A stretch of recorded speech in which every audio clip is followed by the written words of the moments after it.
4 roues motrices, le site du 4x4 et du SUV. Mitsubishi n'est pas du genre à s'endormir sur ses lauriers. Aussi, 5 ans après son lancement, la seconde génération d'Outlander laisse déjà la place à une troisième génération.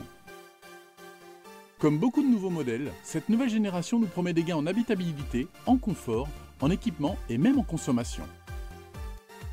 Le look a bien changé. Adieu à la calandre Jet Fighter qui nous plaisait tant et place à un style plus classique. On sent que le véhicule se veut plus haut de gamme, avec par exemple le lettrage Mitsubishi sur le capot comme sur un Range Rover.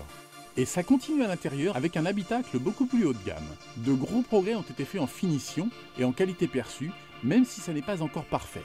Le GPS par exemple, dont la navigation est toujours bonne, mais dont certains menus sont contraires à la logique. Les équipements progressent, avec sur certaines versions des éléments inédits jusqu'à présent. Régulateur de vitesse adaptatif, dispositif anti-collision, alerte de franchissement de ligne. On note également un haillon à commande électrique. Ce dernier n'est plus en deux parties comme par le passé, et c'est dommage. On garde en revanche toujours l'accès à 2 sièges supplémentaires dans le coffre. À défaut d'hybride, nous disposions du 2,2 litres DID, déjà connu du précédent Outlander. Très porté sur l'économie de carburant, notre Mitsubishi profite d'une très bonne aérodynamique, d'un stop-and-go et d'une caisse allégée. Le résultat est là puisque les émissions de CO2 sont réellement faibles. En échange, la puissance du 2,2 litres DID passe de 177 à 150 chevaux.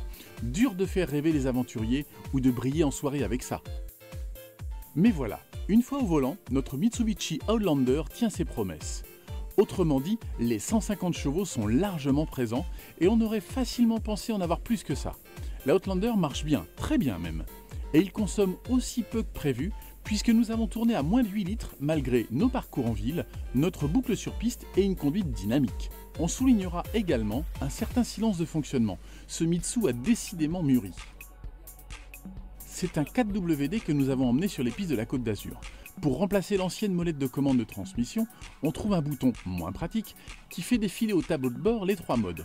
Le bien nommé 4WD Eco, équivalent à l'ancien 2WD, le toujours bien nommé 4WD Auto et le 4W Lock.